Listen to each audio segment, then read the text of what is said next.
just tell us your name, please? Cheryllyn Dudley. I'm a member of Parliament in the National Assembly with the African Christian Democratic Party.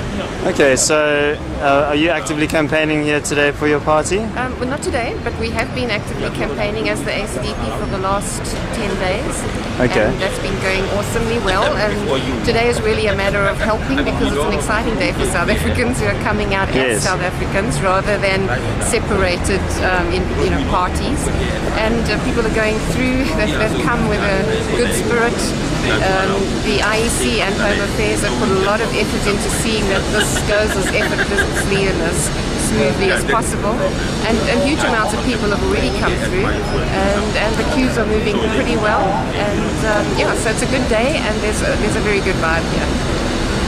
So the landscape of politics in South Africa has changed quite a lot over the last 18 months, and particularly in terms of the opposition parties. How do you feel about the entry of COPE into the political arena? Well, of course, the entry of COPE was an exciting move for democracy because it has opened up attitudes and people's thinking in terms of really people understanding that there is such a thing as choice, which we haven't seen for some time. In that sense, obviously, as the ACDP, we understand that COPE's not necessarily going to bring anything new to the table. They are, after all, the ANC of the last 10 years who really have a track record that is pretty questionable. But in terms of democracy, just the idea that it's freed people up to consider that you can have a choice. The struggle mentality has sort of broken the stranglehold that it's had for the last while. And the ACDP obviously appeals to Christian constituency. And we've seen particularly Jacob Zuma making very, very significant overtures to religious organizations. Do you think that he's playing to that kind of more conservative tradition of Christianity, African Christianity? Yeah, and I think that's nothing new for the ANC or any other of the parties in South Africa, because they understand that 80% of the people in South Africa identify themselves in one way or another as belonging to a Christian grouping. So there has always been a clear strategy come elections for parties to target religious communities and particularly Christian churches, and so nothing has changed in that respect. How does the ACDP, what is its perception of the notion of secularism? I mean, would you say that we live in a secular state, and is that a good thing? I think in South Africa it's not technically a secular state in that the clauses that were meant to clarify that issue were thankfully left out, and largely not because the secular state issue is such an issue, it's just the way people perceive a secular state.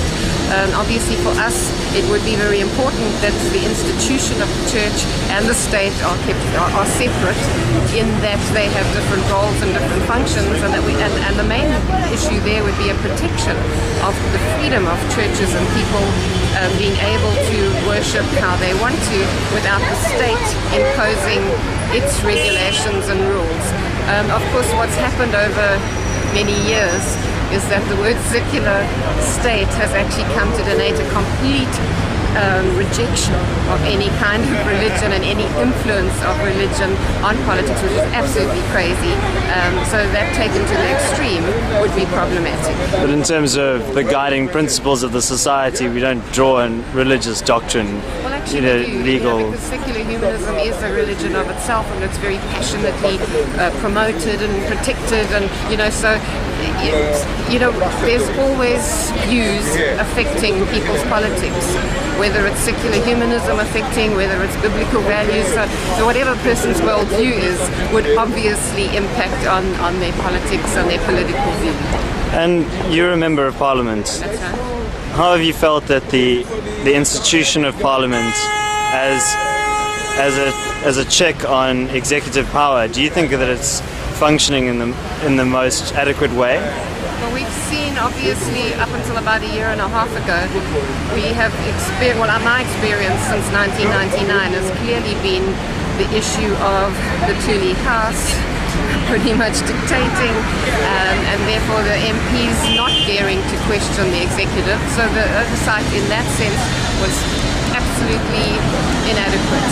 In the last year and a half, we saw a little break in that situation as the Zuma and Mbeki factions came into being, particularly after Polokwane.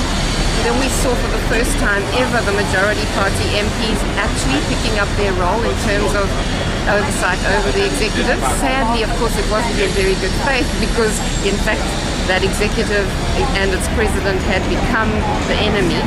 But it was still encouraging in that we got a glimpse in terms of how our democracy could work if the MPs were free to actually, function in their role as an oversight authority. And what drew you into politics? How did you become involved in organised party politics? Clearly an understanding that as Christians we have a responsibility like every other citizen in terms of how we impact on society, whether we're impacting positively, negatively. Also a sense that we are going to be impacted by politics whether we like it or not, because decisions that other people are making certainly impact on our lives. And so very clearly moving in a direction towards getting a greater understanding of how those with a biblical worldview can actually seriously, positively impact the politics in South Africa. Okay, great. Thank you so much for speaking with us. That's good. Hope it goes well.